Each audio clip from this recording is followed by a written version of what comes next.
lesbian sex this unappealing and cringe, which I guess, to be totally honest with you, in hindsight, he considers himself to be an expert because that is one of the things that he does for a living.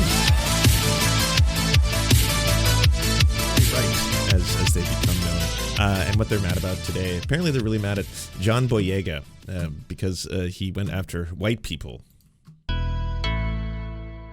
The disaster known as Disney Star Wars continues to fall apart right before our very eyes, and the fans... So, if you just wanted, like, a quick subsection as to what exactly the anti-woke culture war crusaders, the soy right, are like, this is it. Every day you wake up and you're like, how can I repackage some white supremacist or sexist trope or maybe, you know, homophobic or transphobic idea and then make it about pop culture?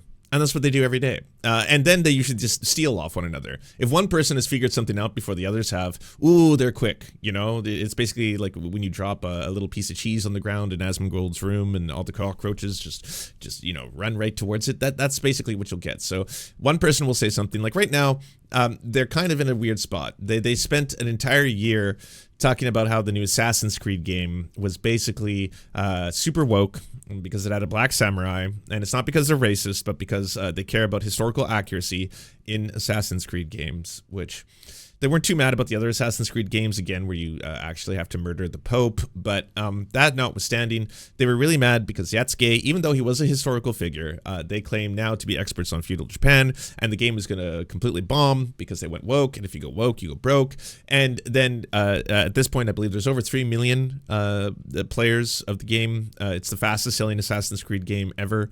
And it's considered by both reviewers who have enjoyed it as well as just the raw sales numbers to be a enormous success for a company like Ubisoft. So now they're in a bad position. It's kind of like, well, what do we do? And then they always pivot. They don't actually have a consistent framework as to how they're supposed to tell these, you know, stories, because they're not battling real things. They're battling ghosts. They're battling imaginary creations of their own nightmarish design. Every day, they basically don't want to say out loud that the world is slightly less catered 100% to them. Them being mostly white, cis, heterosexual men. That anything that deviates from that is a slight deviation from how the world used to be. They still have that, and still the majority of media is catered towards them, and there is still a surplus of all the things they want in life, but it's not all of it, and they need it to be all of it. And again, because they're deeply insecure soy babies, they have to freak out any single time something deviates from that ever so slightly. And for a long time, it probably felt really lonely for a lot of them, because every day you have to wake up and be like, what are we mad about today? There's a woman who's a Jedi, and it's a woman. Oh, God, but that's happened before. Yeah, but she's the main character, I think. I think she's gonna become a Jedi. I don't know, but she said there's a black stormtrooper. Yeah, I guess sure. Oh no, there was a black stormtrooper who but he was one of the main characters and the thing. But then the second one came out, and then they were all like, "Oh, we got it. All right, so there is a woman of color in this one, and she ruins the movie, and she's terrible because they forced her down our throats, and this is diversity, wokeness. The movie will bomb." And of course, it breaks all these records, but it's like, but it's hated. Not a lot of people liked it. Very divisive. And now, because of its divisive, they're changing the trajectory of the Star War. And J.J. Abrams is going to do the third one, and he's bringing back the mystery box, and he's going to tie everything up in a neat little bow. And we're going to get rid of the whole idea of trying to, you know, maybe flip the entire idea of, you know, these divine families being born into being the privileged few who become these super-powered Jedis, and maybe anyone could become it, and that's kind of a neat idea that was explored in the second one. But we're back. And so today it's like Star Wars is so white that a black person existing is a big deal, and that's basically what he's reaffirming with making videos about it, saying like, you attacked white people. John Boyega calls out Star Wars for being, quote, so white during an interview as part of the new Apple TV original documentary, #1 on the call sheet, Black Leading Men in Hollywood. Boyega debuted as Finn in Star Wars The Force Awakens and reprised the character in The Last Jedi and The Rise of Skywalker. His role in the sequel trilogy led to online harassment from racist and toxic Star Wars fans upset with a black actor playing a lead hero in the space franchise. Let me tell you, Star Wars always has the vibe of being the whitest elite space. It's a franchise, so that a black person existing in it was something, Boyega's in the documentary. You can always tell something when it's this, again, he's not wrong, but enough for people to get really mad about it, enough for people to get really upset, and enough for, yet again, the outrage cycle to find another victim, another storyline to go down and get outraged about. Hey, Argonian Bum, thank you for the raid. Can everyone go to twitch.tv/Argonian Bum. Give Argonian Bum a follow back. And yes, we're covering the Grummz. The Grummz, sorry. Cums? Well, I forget what he's called these days. But anyways, these outrage peddlers, again, the soy right, the culture warriors, the people who spend all day on their YouTube channels just talking about how games are gay or trans or have black people or women and they're ruined. Well, they were mostly just really annoyed fans on the internet. A very small selection of the fan group, I might, have but a very vocal and loud one that constantly tried to say that there was a war going on, a war of the woke, and that we basically have to fight it every day, or bridge, DEI, CRT, all this stuff will take over all of media, even though it hasn't. But again, they see even slight amounts of representation being the same thing as oppression. And that's why they turned this into a cause. But they also found out it was really lucrative. You can make a lot of money online if all you do is turn on a camera, look at it every day, and be like, so apparently there's a new Star Wars coming out. There's a character in it. They're trying to force diversity down our throats. I got no problem with a black guy being in Star Wars, but I just hate the fact that I'm being forced to believe that a black man could have Jedi powers in a world where his midichlorian count clearly would not be sufficient. As we all know, black people in the Star Wars universe don't have as many midichlorians as white people do, which means, and boom, oh wow, 10,000, 20,000, 300,000 views, 400,000 views. Wow, I'm making a lot of money. All I had to do is talk bullshit about an imaginary world in which there are no rules, but okay. So if you transfer racism into fantasy and science fiction worlds, you can make a lot of cash. Same thing applies to video games. And for a long time, it was just, again, a bunch of lonely men in their basements complaining about this stuff until along came Grummz. Grummz was different, y'all. Grummz was an actual industry expert. Now, it wasn't just a bunch of unwashed men complaining into their microphones. It was someone who worked in the industry. This man worked for Blizzard, all right? He worked on World of Warcraft, one of the best-selling games of all time, one of the largest game studios of all time. He left World of Warcraft to create his own gaming studio, and they developed a very good indie game in its own right that a lot of people liked. And then for some reason, I don't know why, but he left that company. But then he went on to create another game studio, a spiritual successor to the original game, and that's coming out soon. It's 8 years into development, over $500,000 taken in GoFundMe money, and he's working on that, and that's coming out soon. So this guy, Mark Kern, he knows what he's talking about, all right? He talks frequently about how trans people, lesbians, gays are ruining video games. Forced diversity is ruining video games. Wokeness is ruining video games. That there's secret collaborations between Bridge, DEI, all these companies. Sweet Baby Inc., not sure if you heard of them, but they're actually trying to directly inject wokeness into the games to try and indoctrinate children rather than just having good games. This is why we see things like pronouns. 40 pronouns! Modern day California shit! I'm so very mad! I'm a real man! Yes, pronouns in video games. It's shocking, but game characters can have pronouns, sometimes more complex pronouns than the ones we even know. He, him, she, her. No, they, them. Yes, it's true. Alternative pronouns you may have never used before in your life. And so Grummz was their savior. Because finally, they had an industry insider who was a game developer in his own right, here to confirm all of their deepest beliefs about the industry. Everything they thought was true is true. So saith Mark Kern, a.k.a. Grummz. And then something happened. You see, Western Kabuki, a very good podcast. You should go check them out if you haven't already. Go listen to them. Western Kabuki, very easy to find. they uncovered some stuff on the internets. And they have a couple people who obviously like collaborating in their Discord, being like, hey, did anyone know about this? Has anyone talked about this? Just, I'm not sure if anyone's seen this before, but Grummz is kind of into some other stuff. He's got some, let's just say, hobbies that he's quite excited about, that he's been working on. Maybe you could look into it. And they looked into it, and they uncovered some things, which uncovered more things, which uncovered so many things. And they got to a point where they actually had so much stuff that no one had ever heard of on this Grummz, aka Mark Kern, that they wanted to release it to the world.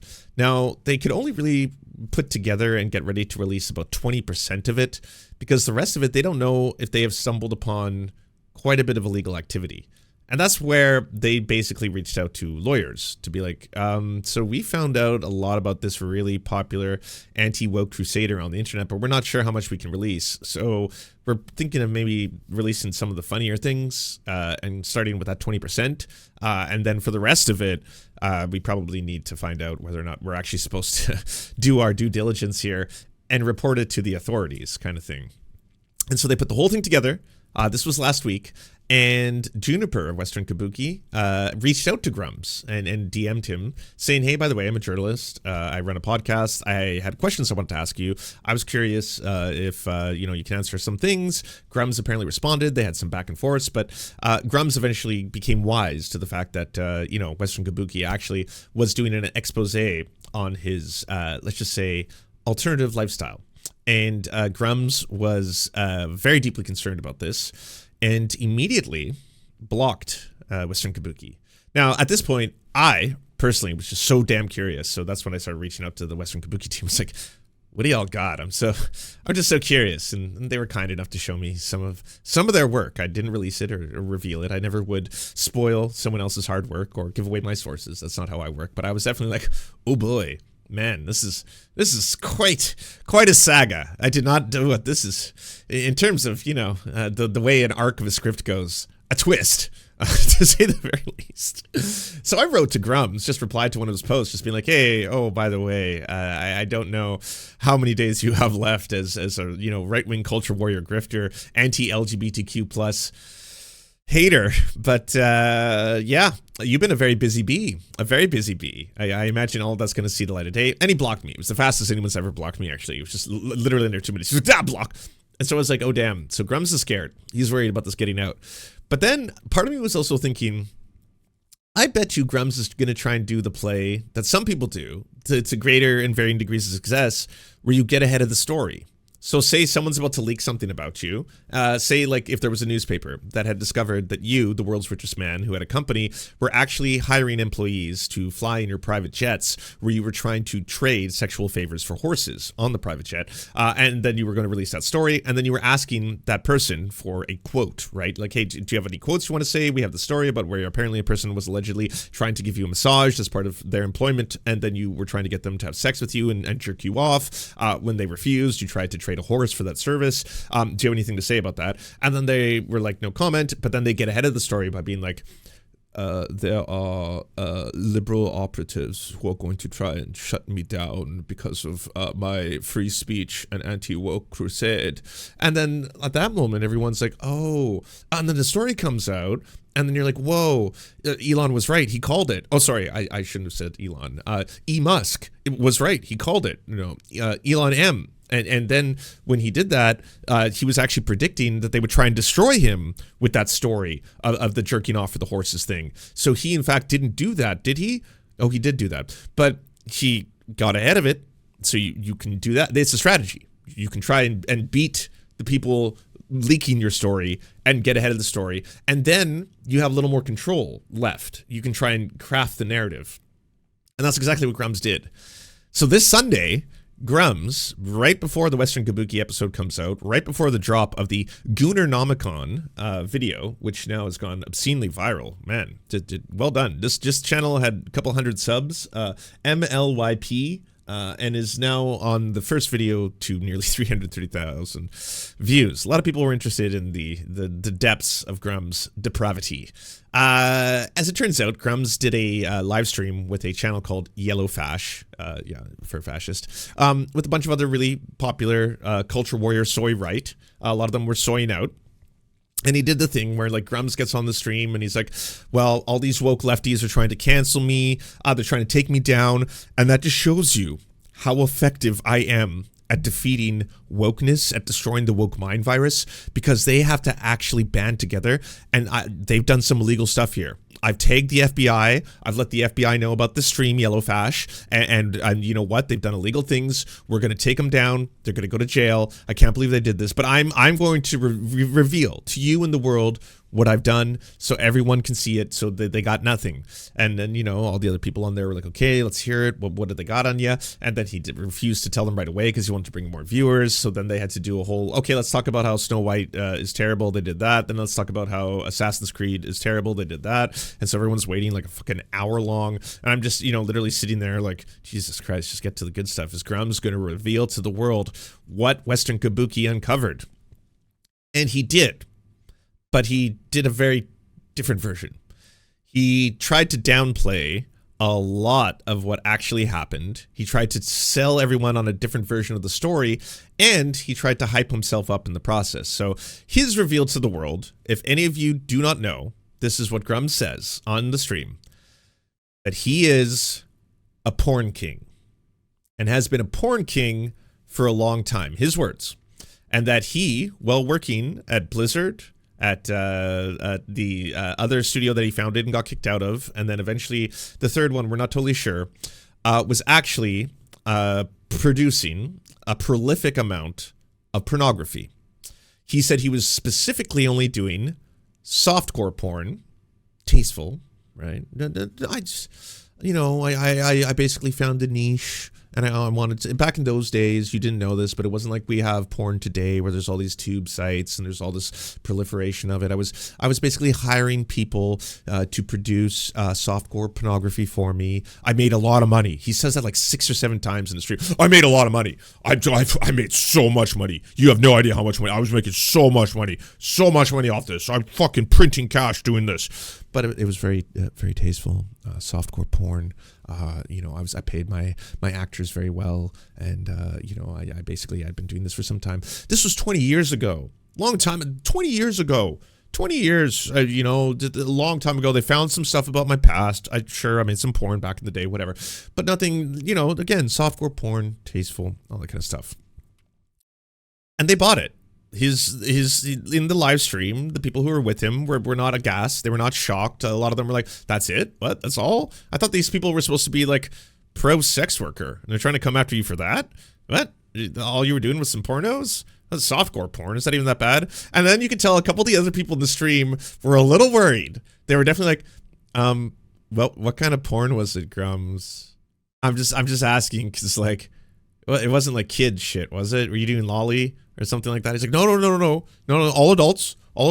I paid people, writers. I paid writers to do my erotic fiction. You know, and all adults. You know, it was basically it was a niche. It was a niche style of pornography that I knew we could make money on, because back then you had to do a niche, and that's what it was. It was softcore. All of it was softcore. Again, we are, you know, and then eventually someone in the chat was like, and your mom is involved somehow? She signed off on the LLC or something? I said, my mom, I'll have you know, was a Playboy bunny. And went to the Playboy Mansion, and so yeah, she knows about all this, and she was she may be involved. Yeah, sure, all part of the story. So, as we will learn from the Goonernomicon and all the information that has been sourced, Grummz was terrified of having this shit get out, so much so that when they started to uncover it and he realized what they had, he went through, which is always something that innocent people do when they're not ashamed of what they've been doing for years, went through the process of trying to erase all of it. Like, delete everything.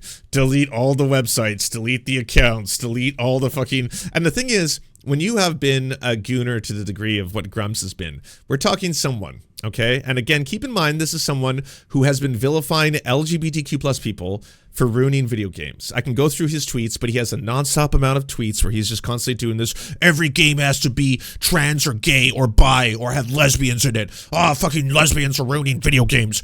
Trans people are ruining video games. Another drag show. Oh yeah, characters in drag in video games. Disgusting. I'm so blah. Well, he is a digital drag performer I'll have you all know. He pretends to be a woman who goes by the name of Debbie Chan.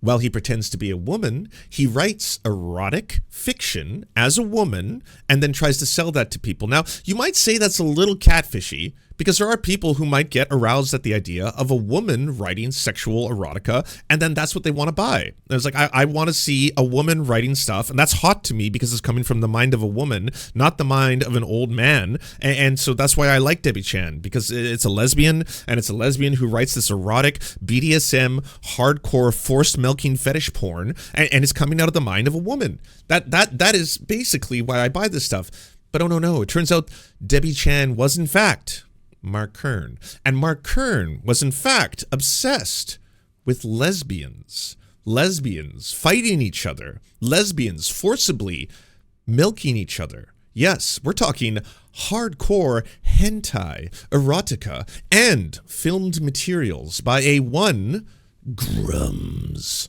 He was making all this shit. He was making it consistently. Now, he can try and downplay this and say, I didn't write it myself. I wasn't, in fact, Debbie Chan. I hired writers. And sure, my dude. But you were posting as Debbie Chan in a number of other social media accounts as you were promoting, again, all of the forced milking, hardcore BDSM, kink, lesbian porn that you were producing. So there is that. That's one. I mean, you can't really deny that you were managing some of the social media accounts where you were, again, pretending to be a woman and then saying, this is really hot. You got to check this stuff out. Look at the creamy thighs. So she grabs her breasts and forcibly milks them, and she brings her to orgasm and all that kind of stuff. Yeah, that's 56-year-old Mark Kern who's just sitting there getting off, I assume, to writing, again, this hardcore erotica. He was commissioning artists to draw, because he wanted to actually, it wasn't enough for him to just type out and write the erotica. He wanted to have it see visually, it manifest itself before his eyes. So he was hiring hentai artists to draw all of the things that he was envisioning and then bring that to life. And then he would try and sell that on his various websites, of which we will go through. There's quite a few of them. That wasn't enough, though. You see, this man had to go the extra mile and wanted to actually film erotic sex scenes in which there are sex workers he would hire, and I hope they were done in the best of conditions, and these sex workers were well paid, and it would be great if you were paying them even more than what exactly the standard rate was, but I don't know exactly what the deals were between that. But he wanted to actually film these sex scenes where they were having BDSM, kink, and hardcore fetish, lesbian wrestling, and stuff like that, and produce that as well. He's tried to walk away from a lot of this. Again, this might be one of the hardcore, most extreme versions, I think, online of what is called a chaser. Someone who is willing to vilify LGBTQ plus people, typically trans people, while at the same time being very erotically stimulated by them. And then trying to fetishize them. So on one end, spending time actively trying to vilify, denigrate, and dehumanize them publicly with their public-facing persona, while at the same time saying drag queens are degenerates and a danger to children, while actually performing in drag online as a woman pretending to be Debbie Chan, who is then writing erotic, forced-milking BDSM fetish porn about lesbian wrestling, as Grummz was doing, and then getting artists to try and, again, depict that into a variety of different art forms for him to then sell. Pretty wild stuff. I haven't even gotten to the illegal stuff. Nothing of what I just said is stuff that is technically illegal. And I want to be completely very, very clear, because Grummz is now trying to defend himself by saying, like, oh, what the so-called tolerant pro-sex worker left is against the fact that I used to actually actively be a sex worker. I got no problem with you being a sex worker. I have no problem with you, again, writing forced milking BDSM lesbian fetish porn. Again, whatever you want to write or whatever you're into or whatever is your thing, that's on you and for you to enjoy and love. For you to vilify a lot of the people whom you make, find arousing. For you to spend time consistently going after lesbians, going after gay people, and going after drag queens as well as trans people, while you yourself are a trans performer in the digital space pretending to be a woman to sell erotic lesbian force milking fetish porn to people. I mean, that's really fucked up. Because again, you can't on one end, as a cis, straight, heterosexual male, spend all day trying to make the lives of queer people harder and worse, while at the same time getting off to pretending to be a queer person online who is selling that kind of material to other folk. That's profoundly fucked up. But anyways, again, this is just the surface of all this kind of shit.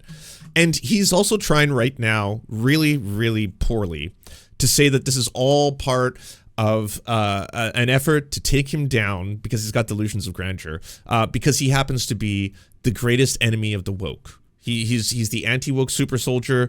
Everything that he's doing is destroying the wokeness. He's so good at what he does. That's why they're targeting him.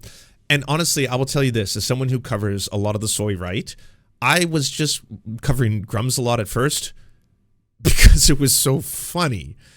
Not because I thought he was a really effective agent or one of the better of all the, like, you know, Tim Pool is way more successful than this motherfucker. So is the Quartering. So is any one of the right-wing culture warriors who vilify LGBTQ plus people. He was just uniquely funny because he was so horny. That's what differentiated Grummz from the rest of them. Like, a lot of them, you wouldn't find Steven Crowder trying to start a petition to get more titty skin in an alternative costume in a video game. He wouldn't publicly, that's just not Christian enough for him. It doesn't work with the whole right-wing Christian conservative persona. But Grummz was uniquely anti-LGBTQ+, anti-diversity, you know, racist, homophobic, transphobic, all that stuff that also aligns with the conservatives, but so horny.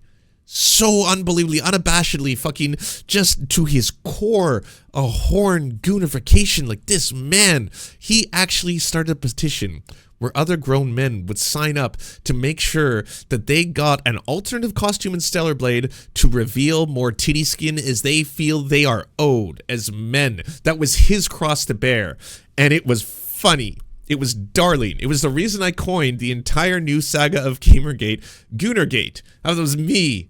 I came up with that term, Goonergate, and I called it for a very good reason, because y'all were so fucking horny that it was really, and there's nothing wrong with horny, okay? I too am horny. I too love titties. I too love seeing beautiful women in skimpy outfits, but I just don't think that has to be the only version of women that we ever see. Just like it would be really weird to only see men portrayed as one different form. Like, it can only be an Adonis with rippling muscles, huge dong, standing there in a thong in every single video game, and then they're always just basically side characters. If you do get to play as one, he is gorgeous. You are just like, that is fucking man meat. It has nothing to do with his character. It doesn't make a lot of sense if you're battling like an army of orcs where all you would be wearing is a thong. Wear some armor, my dude. They're gonna pierce your balls. But it doesn't matter because he's so goddamn sexy. I just want to play as him all day in the video game. Look at him defeating the orcs as his balls jingle side to side like some holy fucking jingle bells. No, that would be weird. But that's honestly, that's the world in which they want women portrayed in all video games. It's not enough for them to have a lot of video games that portray women that way. It's not enough to have a lot of movies that portray women that way. They need all of it. I need to control it. I need the sex, the tits. I need them to. We won because we got the alternative costume back. Look at this. Degree in cognitive science from the University of Rochester. He eventually gets his doctorate from Boston University School of Law with a specialization in IP. He goes on to found Qualia Games in Boston, developing a top-down 2D shooter called Crixer. This is with Blizzard's backing, and he loves the name Crixer. Crixer is eventually cancelled by Blizzard, they do pull the funding, and Qualia shuts down. There's not enough money to pay the payroll. Blizzard used this as a way to get some talent, and Mark is unfortunately the only one to take them up on that offer. He eventually moves on to a role at Blizzard. He serves as an associate producer for StarCraft, works on StarCraft 64 and Diablo 2 as a producer. He's in the credits. I'm not going to dispute the fact that he worked on these games. This is part of his career. March 27, 2001, foxyfighter.com is purchased by Mark Kern. Ignore the country of France. That is where Gandhi SAS is located. They're a French company. But Mark Kern is the registrant. So this starts all the way back from when he begins his work at Blizzard. So while he's working at Blizzard, he's got aspirations of a lucrative secondary career, which begins, I guess, the Foxy Fighter saga. Now, Mark Kern isn't a unique name, but there's later information that basically proves that this is him. Now, what is foxyfighter.com? To put it as simply as possible, foxyfighter.com is sexy catfight hentai. It is a website run by a persona called Debbie Chan, but Debbie Chan is Mark. And that's how old is he? I believe he's 56. I could be wrong on that, Mark.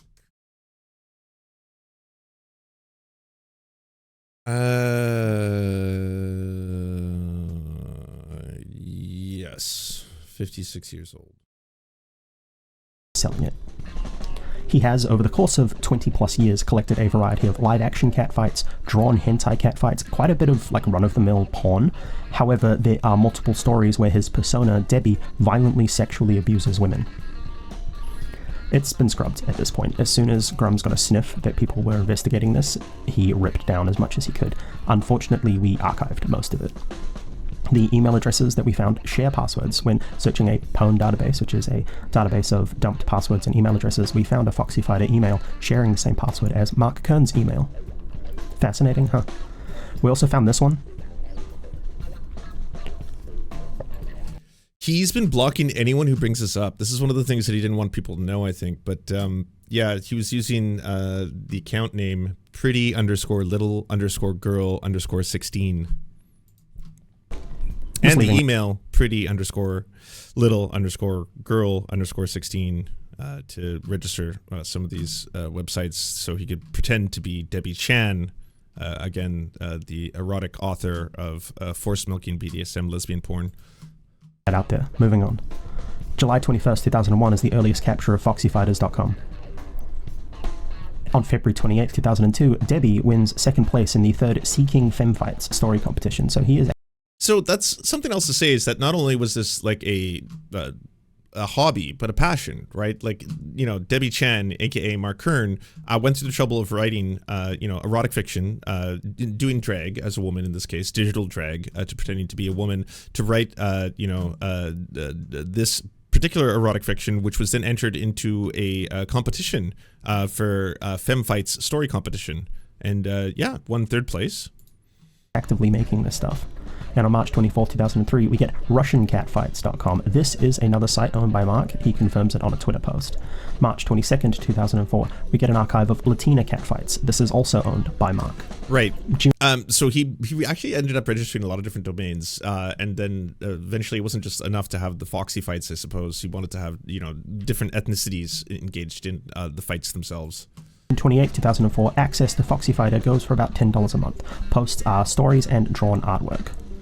November 13, 2004, World of Warcraft releases. This is effectively the pinnacle of Mark's career. He's credited. By the way, how many people working at these major game companies are also doing this as the side hustle? You might not know it, but some of your favorite gaming developers are also trying to run massive digital erotic porn rings online. As team lead, he says he works on drafting the TOS in ULA and does licensing with China. He leaves Blizzard shortly afterwards. He says he's going to go and be with some family, so I don't blame him. Like, that was a very hard process, even if he was apparently a bit of a shithead. Look, no one's spoken about him in a good light at Blizzard, really, like not in a way that I think a team lead should in this role. Very shortly afterwards, him and a few other Blizzard employees found Red 5 Studios. So he obviously had a couple of friends who wanted to work with him, but he's not really mentioned in a lot of these retrospective books. It's real fascinating. June 15th, 2005, RussianCatfights.com is closed due to changes in US law. And on August 18th, 2005, LatinaCatfights.com is closed, to the same changes. So I don't want to point out that this is anything egregiously sinister. This was a change that was required in the porn industry to have verified records of the performers. Before this law, those records were not kept. Blizzard in 2008 had some problems. People were stealing breast milk from the fridge. This is attributed to Mark. People call him the breast milk bandit. He wasn't working there at the time, and he's not the breast milk bandit. It's funny to think he is. Please keep doing it. It's very funny. But we found dozens of breast milk photos on foxyfighter.com, so smoke this fire, huh, Mark? October 17th, 2008, as forum admin on freecatfights.com, Debbie recommends a Japanese breast milking series to another forum member and reveals that he owned latinacatfights.com. Now, you might notice that this is forum admin with a Batman avatar. This was scrubbed about a day ago. But this is him.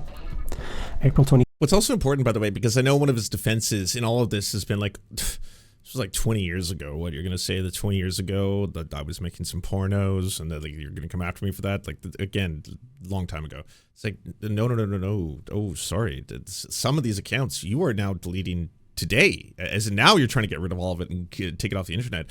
Were you collecting money for any of these accounts? Were they still generating income in the form of sales from porn? That would make it as of like a week ago you were doing this. It doesn't matter when you started or when you established these. It's also I think of note that it was within the last month that he had made a post as Debbie Chan. So he was still, again, pretending to be Debbie Chan up until he's been caught for all of this.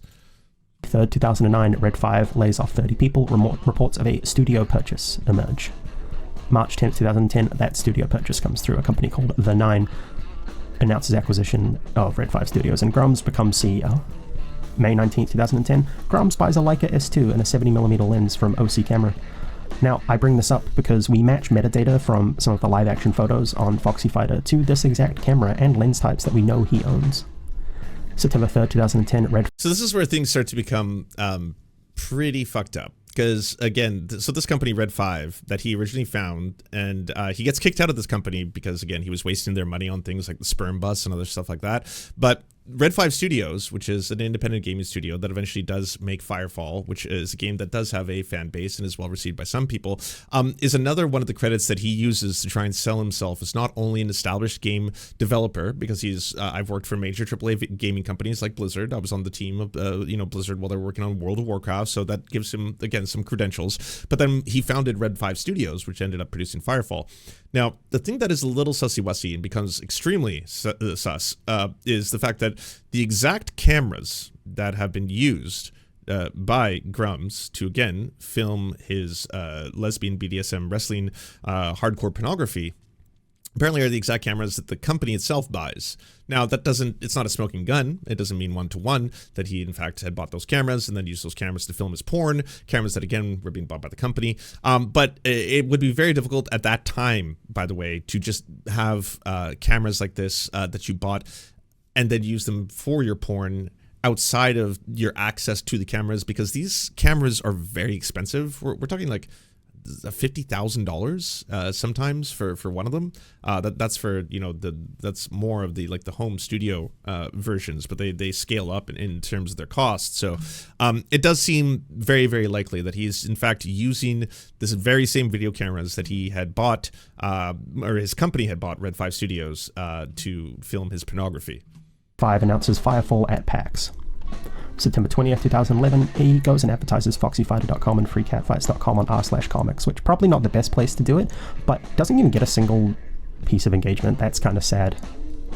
Come on, man, you're better posted than this. Even I can admit that, but dog. March 7th, 2011, he asks for models to star in fighting videos, so he's starting to move into the live action space at this point. And March 21st, 2011, model Megan Renee posts, "I adore you, Mark," on his Model Mayhem profile.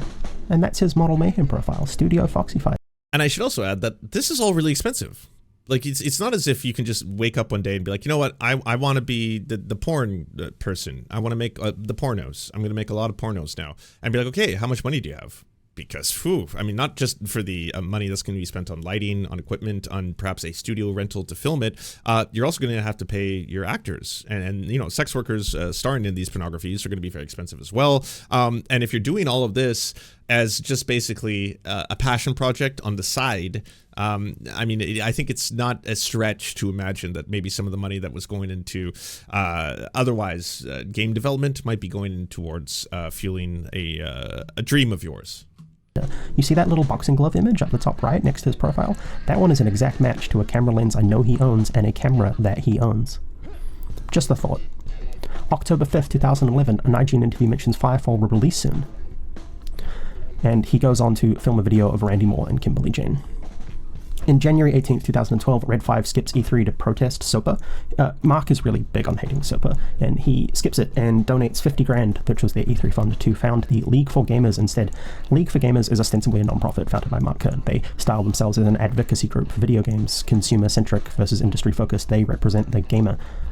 Red 5 paid this charity $50,000. He wired himself 50 grand from his slowly failing game studio, which I'm guessing is all that was left in the couch cushions at this point. Never logged the transaction with the state of California. This should be logged. It's not in the logs where we're checking. We can see other logs, but it's not there. He then waits for California to dissolve the non-profit, then started a for-profit Delaware Corp with the same name. That's bad. Why was this allowed? Is this all above board tax-wise? I'm sure the California AG would love to know about this and the rest of your tax dodges. June 6, 2012, Grummz offers his opinion on the... Yeah, so now we're into some pretty sketchy shit, including that he's potentially, let's just say, diverting money from the game company that you can still say that he founded for sure, but at this point it's got other investors and it has a board, and he would eventually get kicked out of that game company for misappropriating funds. But those were the funds that we knew of, like him wasting too much of their money on, say, the sperm buses, and then them being like, I'm sorry, but like, you're just not good for the company. We've got to out you so that this game can have more success success kind of idea. But is he also diverting money from that company to then send that money to a nonprofit that he himself starts up, that he himself is going to manage and receive those funds for? And does he actually, alert, the state to any of these transactions? And apparently the answer to that is no. Leica S2 and Nikon D3S mentions using them for the last 2 years. Allegedly. This is, again, just here as an aside. He used these cameras and 100% owned them. They are a match for Foxy Fighters content in the unscrubbed metadata. July 4th, 2013. You remember the Firefall bus? Well, yeah, so these are the sperm buses. This is what I'm talking about. Essentially, the crew at Pimp My Ride was hired to develop these Firefall buses, and the idea was that they were going to allow a team of gamers inside of them to play a local area network game of the game as a promotional tool, right? Now, this one is just really funny because it's extremely expensive. It costs a lot to make, and it's hideous. It's absolutely hideous. And so these sperm buses effectively would have been like a lot of money that investors and the board of that company could have been like, why did you do this? Did we get an ROI on this? I don't know how much you spent on this, but did it actually convince X amount of other gamers to now want to download and buy our game so that we can actually recoup these losses and costs? That's shown at Anime Expo LA. July 9th, 2013, Firefall finally enters open beta. They are rapidly running out of money, though. That's going to become obvious. December 19th, 2013, he gets removed as CEO. They vote him out. I don't know if they're going to talk about this, but it's kind of funny. He actually blamed China for that instead of the actual reason why he got kicked out of the company, which is that, again, gross misappropriation of funds. He said it was because of China. It was the evil Chinese who did it. July 29th, 2014, Firefall finally releases. September 22nd, 2014, Mark is, after his next venture, he has made MEK Entertainment, Mark Edward Kern Entertainment. It is in Aliso Viejo, which is where everything that he does is based. They are an indie game company looking to leverage the blockchain, maybe, 10 years too early for that hype, but I respect the forward-facing vision. MEKentertainment.com launches at this point. They are registered to MEK Entertainment Inc. However, looking at those business entries, it looks like he never actually registered it as a company called MEK Entertainment. The game from the seed funding never really materializes. He gets ousted from MEK Entertainment and they go on to make a game called Voxel Noughts, but Mark never really does anything with his money, and we'll get to some allegations about that money later on. June 17th, 2015, Grummz announces that he's joining Gamergate. He's mad. He's always mad. He's mad and he's horny. July 7th, 2015, DB Chan LLC is registered. Mark Kern's mother is the registered CEO. And imagine having your mother being the CEO of your porn company. Come on, man. Have some pride. August 8th, 2015, MEK Entertainment changes to Retro Ronin Inc., which is a site about voxel noughts. No Mark. Mark is no longer working for Retro Ronin. And on September 14th, 2015, Crixa Labs LLC is registered. This is the same address as DB Chan LLC. Interesting. My question here is why? It seems legally sketchy to register two LLCs under your 80-year-old mom's name. She was 80? My working theory is that this is a tax shelter and it allows him to report that he earns zero or less than the personal income required to be taxable by law, and then he can report any additional earnings to his LLCs. He can then write taxes down by saying his revenue did not exceed his annual expenses. He can say his business spent more than they earned, not pay a dime on the money. This is classic tax fraud. Again, California AG would love to have this information. October 19th, 2015, Debbie floats the idea of creating an online catfight game. Likely thing for Mark to do. Debbie Chan, aka Mark Kern, by the way, is not really getting monstrous engagement around this time, but Debbie Chan says, I've been looking into creating an online catfight game, like in Second Life, but cheaper. Got tired of playing sim rental fees. November 2nd, 2015, the Patreon for Foxy Fighters is launched. It maxes out at $57 a month and it's eventually paused in 2020.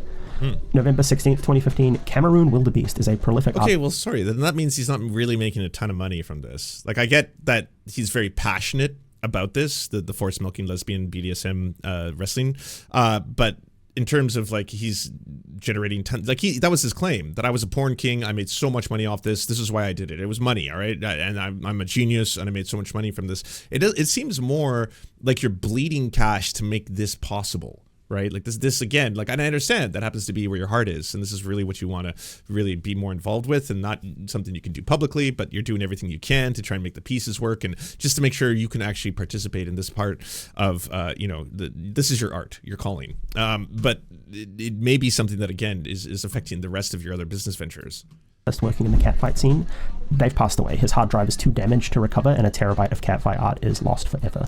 November 20th, 2015, Mark's wife disappears from social media as far as we can tell at this point. Until then, she'd been quite a big cheerleader for him in the online space. So just kind of putting it in here as a marker, really. December 9th, 2015, he leaves Gamergate after being kind of too transphobic, and he does... For being too transphobic for Gamergate. Drama. Gamergate's internal LBGT self-esteem team managed to drive Mark Kern out tonight. Good going. Huh. He doesn't respect kids' personal pronouns. LGBT or LBGT self-esteem team assemble. Slurs. Wow. Interesting. Drop a couple of F slurs, so good job. No, sorry, he doesn't drop the F slurs. People on Kotaku in Action do, but they're mad that he's... Yeah, look, these people are all sad and need jobs. December 17th, 2015, Mark does interview to promote his free speech organization. He's still trying to keep League of Gamers going at this point. And Voxelnort's Twitter comes out and alleges that Mark stole money from Voxelnort. So that's where that money went from that seed funding. Jan 16th, 2016 on freecatfights.com, they've been filming fights with a Red Dragon camera. Now that's interesting. Are these the same Red Dragon cameras that Red 5 had in their studio? I raised this earlier in the video. They had 3 Red Dragon cameras in their possession worth $50,000 each. That's the whole rig. That's not just the brain. The brain's about 20. We have evidence that Mark was in possession of Red accessories at his personal lockup in California after he had left Red 5. Are they the cameras? Did he abscond with them, or did he purchase them with some of his pilfered MEK Entertainment money? I'm not alleging anything specific here. I am asking questions. What is fascinating is that he had access to the same cameras that Red did after he left Red 5. Remember that tax fraud discussion? It's at this point that Mark is hit with a lien for $265,133.88 for unpaid tax from the years 2011, 2012, and 2013. Excuse me for messing up the 2013 to 2015 on this slide. I'm not going to fix it. May 2nd, 2016, Debbie Chan posts on Twitter looking for models, promises good conditions and a full makeup and hair crew. May 25th, 2016, Kern goes to the Firefall subreddit telling people they should kill the game so that he can buy back the IP for cheap, which is because he loves video games. To me, it's still an active game at this point, but you're actively trying to kill it so you can buy and get it back because you're mad you got ousted. He can't let it go, can he? May 29th, 2016, he delivers a petition to restore vanilla World of Warcraft to Blizzard. This is kind of his other big claim to fame in modern day. And June 11th, 2016, the legal compliance page for foxyfighter.com lists the mailing address for DBChan LLC as the same address that Crixer Labs is registered to. I've censored it here, but that is fascinating. You can't deny that DBChan Foxy Fighters, that's Mark. It is Mark. June 27th, 2016, Make Ember, a spiritual successor to Firefall, is posted on change.org by Mark. That does hit 4,700 supporters, so, let's make Ember. He has camera equipment. He posts camera equipment to Flickr. Lenses here are a match to the photos shot for Foxy Fighters. And we see the red accessories I mentioned earlier. This is all in the same location, all shot on the same iPhone. Just a thought. August 29th, 2016, Ember, massive... By the way, just for anyone who's just like, yeah, but is that a confirmation? It's not a direct confirmation, but I fail to see why someone would, if they are in possession of these extremely expensive cameras, go out of their way to buy another one of those extremely expensive cameras to make sure that they were differentiating between them filming with the exact same camera model and lenses, their pornography, as they were with the ones that their companies had bought previously. Again, a $50,000 camera is not something that someone's just like, oh, so I could use the one that is right in front of me here, again, to film the porn, and my porn business on the side is not generating more than $50 a month on Patreon, but it is my passion. So I'm going to do that, but I really should keep these as 2 separate worlds, so that I will not use any of the exact equipment that I have available here, and I instead will buy another $50,000 camera, red lens, and rig, and then use that independently, even though it happens to be all the exact same equipment. And you could buy other equipment, by the way, that was a lot less expensive to film your amateur porn, right? Like, you don't necessarily need to start with a Red 5, especially dragging like that. This is high-end equipment, to be sure. Planetary Wargame Indiegogo campaign is launched. $5,000 goal raises $23,000. September 14th, 2016, Ember Milestone 2 campaign is funded on Indiegogo. November 29th, 2016, puts his first adult video on Clips for sale. This is his account and it's linked on the Foxy Fighters site. This is him. This is what he is selling. Note, an anonymous user eventually replies, is this a Mark Kern product? Deplorable. I want to know who this person was. What did they know? This is in 2017. Someone knew about this. 8 years ago? How did they know? Well, I'm going to guess, I don't know how they put those two together, but I'm going to guess that, like, here's one of the reasons I keep saying that it's really, really funny that the modern day, like, culture warriors, diversity, anti-women in video games, anti, minorities, represented in video games, all that kind of stuff, that whole crowd, they have chosen this as their savior, as their hero, because Mark Kern worked in the gaming industry on some of the biggest games. He knows what he's talking about. And the guy is a lifelong scam artist. Like, holy shit. Even in his own company, before we knew about the whole fact that he clearly has a very strong, let's just say, desire to produce, again, the force milking lesbian BDSM fetish wrestling porn. Before we knew about that, it was clear that he was actually willing to take, vast amounts of the company money and waste it on shit that the people within the company were pissed off about, and eventually ousted him because it's like, yeah, this guy doesn't know what the fuck he's doing. He's willing to waste just, again, huge amounts of money on things like a sperm bus. Anyway, July 3rd, 2017, MBK Entertainment is formally closed, and July 5th, Ember is funded for 170 grand. So that's 114,000 between both Indiegogo and PayPal donations. That's over 20k goal. Grummz promises a playable mock-up in 6 months. Kickstarter for a full game a month or two after that. Nope. It's been 8 years. Anyway, September 13th, 2017, Mark's mum issues a certificate of cancellation for DBChan LLC. So, see you, DBChan. Thanks for your service, Mark's mum. And on July 24th, 2018, Ember begins selling upgrades to M3 backers as a limited time offer until the Kickstarter later this year. Yeah, it's still been 8 years. There's not only no game, there's literally nothing. There's a small working prototype video, some costumes, some art. That's about it. Basically, he's taken over $500,000 at this point in public funding for people who want this game to see the light of day, and has produced nothing. And in return, consistently just says that, like, oh, people are just trying to call me out on this because of the wokes and all that kind of stuff. It's like, no, people are calling you out on this because you are literally ripping off people who want to see this video game actually get created. And it seems like there are other things that are distracting you a lot. I'm not just talking about the culture war stuff now. I thought it was the culture war stuff. I thought you were just so distracted by your war on the woke. But there's something else that is definitely commanding and demanding a lot of your time. That seems to be where your heart's truly at.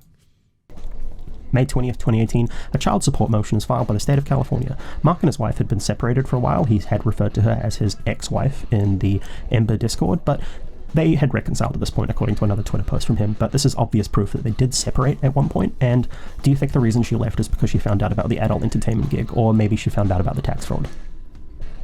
Just a question. The timing makes sense with her leaving, him trying to go all in on the DBChan LLC, much to think about. So, March 1st, 2019, Debbie resurfaces. Like, this is when this was archived, but obviously the post was on January 3rd, 2019. They come back on freecatfights.com and ask if there's a demand for Foxy Fighters to come back. 7th of March 2019, well, Mark admits that his original 3D artist left and he's had to teach himself how to do 3D modeling and build the main character of Ember. He's never made a game this way before, so he's trying to do it all without any outside investors, and at this point you should have realized it's a scam, team. So, no one is a full-time employee on Ember. This is a solo project. An MMO is a solo project for him, and come on, team. Anyway, 28th of June 2019, Ember first playable is achieved. Gamers. Finally. 20th of August 2019, Foxy Fighter blog is offline. The DNS. Just if you're just like, why is this funny? This is basically $500,000 or more to bring you this. This is what nearly $600,000 in public funding got you. You did it. You destroyed the woke with your AAA game. In 2019, Ember first playable is achieved. Gamers. Finally. Oh yeah, worth it. 20th of August 2019, Foxy Fighter blog is offline. The DNS update needs to be required. Like, that's pretty simple, but this takes him a while. On the 5th of February 2021, Foxy Fighter is back online. Well done.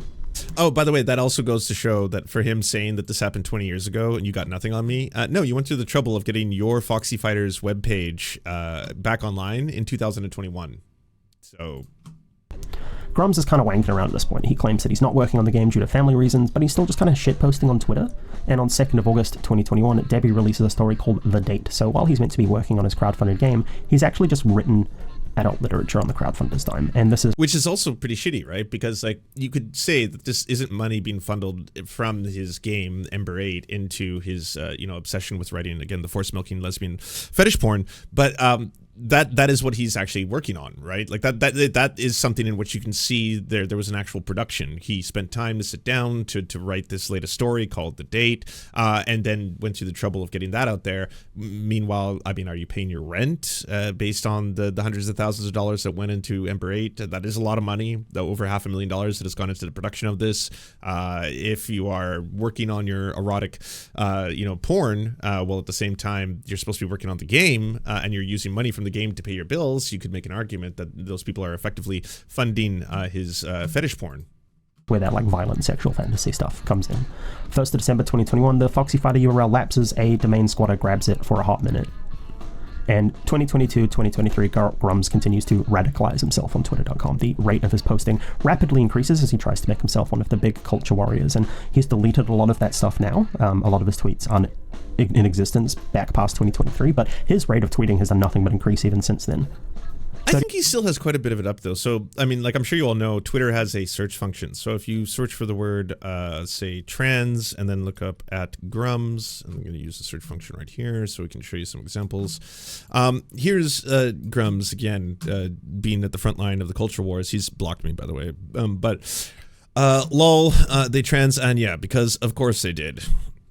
Blue Sky Trans are vowing to shoot you if you challenge their bathroom choice. I fell down the rabbit hole of Blue Sky concealed carry, and it's full of people, mostly trans, arming themselves in wild paranoia about being targeting after Trump takes office. A short thread. Dragon Age Veilguard, writer-designer, messes up, leaves propaganda. You can put an entire trans journal into a game, but you can't top surgery scars. You can take an entire game and push the woke narrative, but it's never enough for them. Popular parody site Hard Drive Mag is now engaging in unlawful hiring practices focusing on female, trans, and LGBTQ+ writers. So, I mean, same thing. What if we put inside of here, instead of trans, LGBTQ, search for Grummz. Helldivers is not politically free. The Helldivers 2 mod, who was demoted by falsely accusing me of sexual harassment, is on a huge banning spree. He's banning anyone for reacting to LGBTQ+ fan art and thumbs down on the vomit emoji. Concord devs are busy deleting the LGBTQ+ and political tags from their game. They are added by both devs, users, and the top 5 tags that appear. Update, instead of publishing Helldivers mod, who went on a ban suspension, instead they're doing furry art and LGBTQ+ fan art. Popular gaming site, we saw that. Nick Merckx is not making a statement against LGBTQ+, he's making a statement about not grooming kids. Activision marketing never looked so deeply and just knee-jerk the current message. But asking marketing, so this guy is so prolific, constantly talking about LGBTQ+ issues, trans issues, how gay people are ruining games, how lesbians are ruining games, how bi people are ruining games. Like, if we type in the word lesbian, did Grummz ever talk about lesbian? Only Western devs could make lesbian sex this unappealing and cringe, which, I guess, to be totally honest with you, in hindsight, he considers himself to be an expert because that is one of the things that he does for a living, is produce lesbian porn. If you type in, let's say, gay.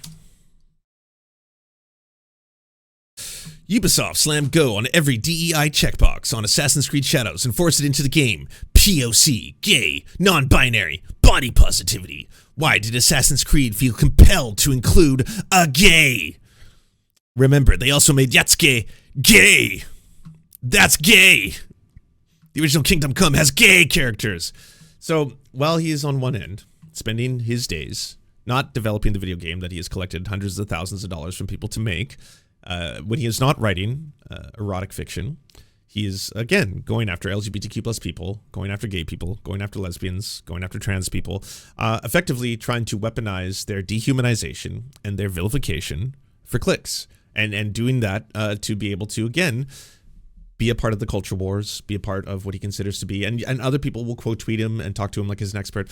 The richest people in the world and some of the most powerful, the President of the United States, Elon Musk, has been responding to Grummz, has been using in times Grummz as a source on why Hassan Piker is apparently an arsler. Then Elon Musk will then respond to Grummz. So he has the ear of the world's most powerful people. He has the ear of people who are in positions of power, who have political power, as he continues to dehumanize LGBTQ+ people, dehumanize gay people, dehumanize trans people, dehumanize lesbians, while he's at the very same time pretending to be a woman online writing lesbian fetish porn.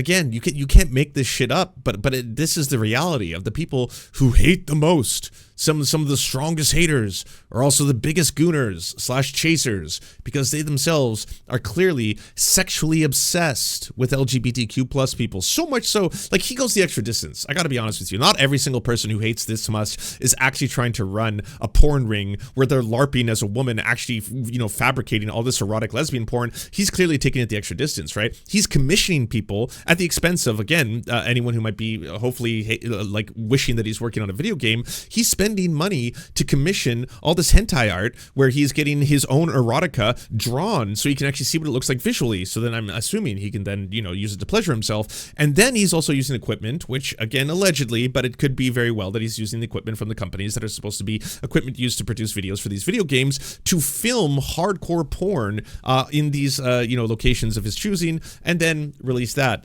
Whether or not he's making a lot of money doing any of this, again, there's not a lot of evidence of that, but holy shit.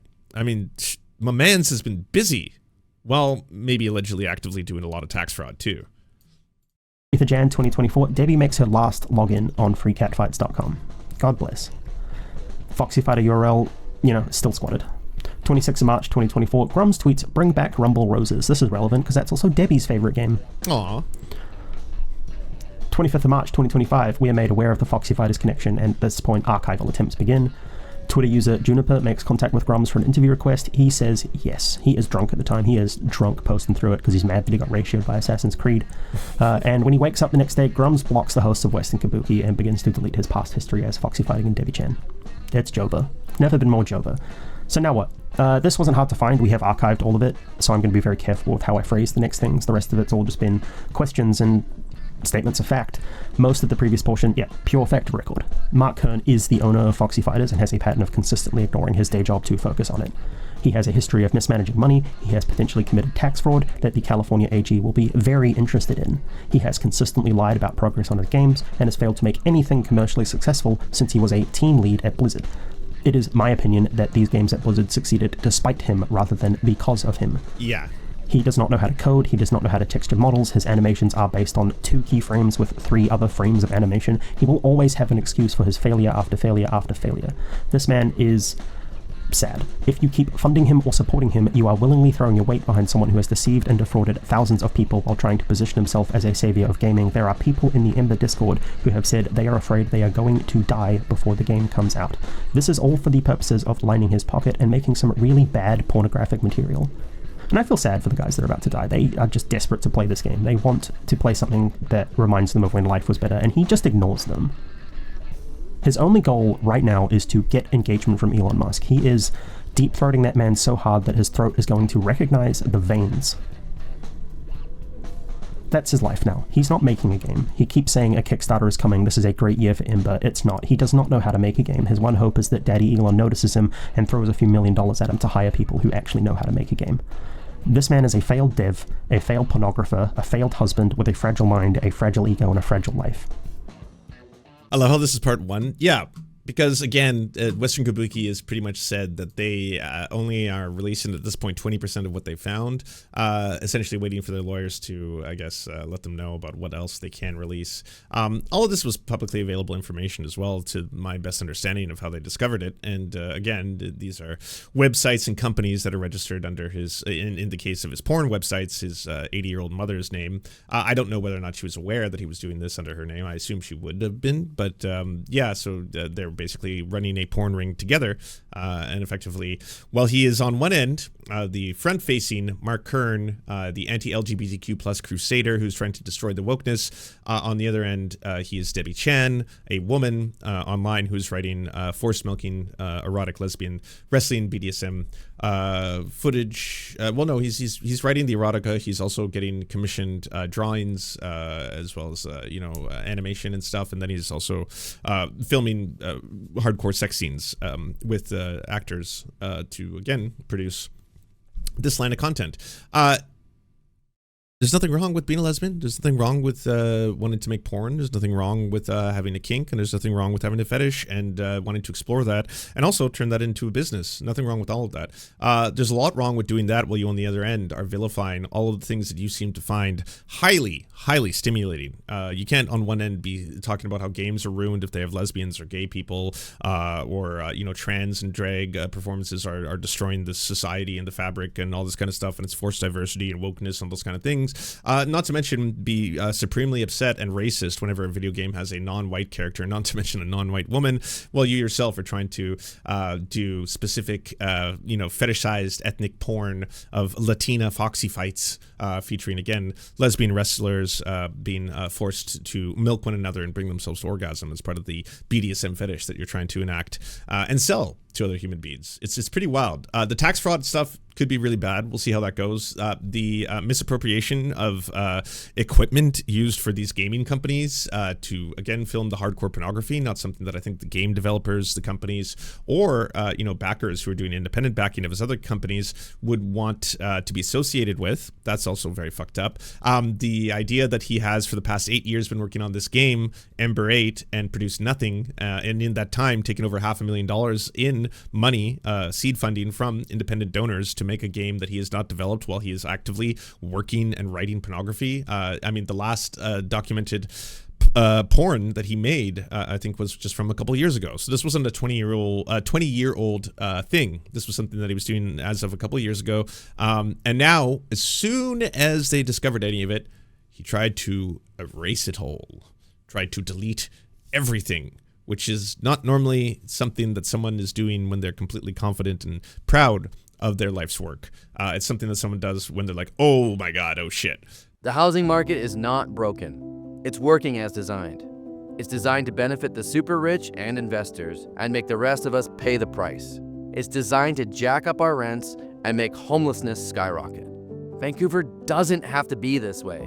We can make housing affordable by closing loopholes landlords use to jack up rents, building affordable public housing, and stopping dem evictions. I'm Sean Orr, and I'm running to be your next city councillor with COPE. On April 5th, let's fight for Vancouver.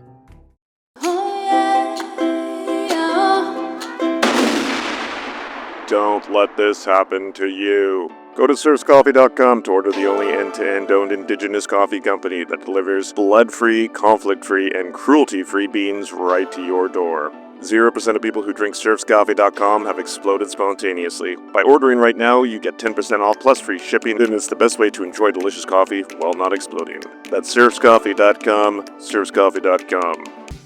Thank you so much for watching, everyone. This video wouldn't be at all possible without the financial support of all the people whose names you see on the screen right now. And if you want to unlock secret bonus episodes, content that we can't post anywhere else, or get the videos early before anyone else gets to see them, please go on to patreon.com/theserfs. For as little as $1, you can help support this channel and help make more videos like this possible. Our executive producers are Anna Loves Riley, Adrian McCarthy, Bobby Lasers, Cheryl Alvarez, Comrade Junkie, Doug Caddy, Everything Important, Garrett Sandoval, Hagbard Saline, Jimmy Sombrero, Multimondi, Omni, Political Papi, Preston Kroll, Quiet 185, Richard Boehm, Riley and Anna, Roller Dragon, Cernicus, Stellar Gwyn, Sebastian Demel, Tigwig, Trav, and Words Greenwood.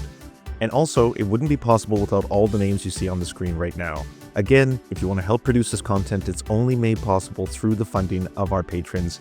Head on down to patreon.com/theserfs. That's patreon.com/theserfs.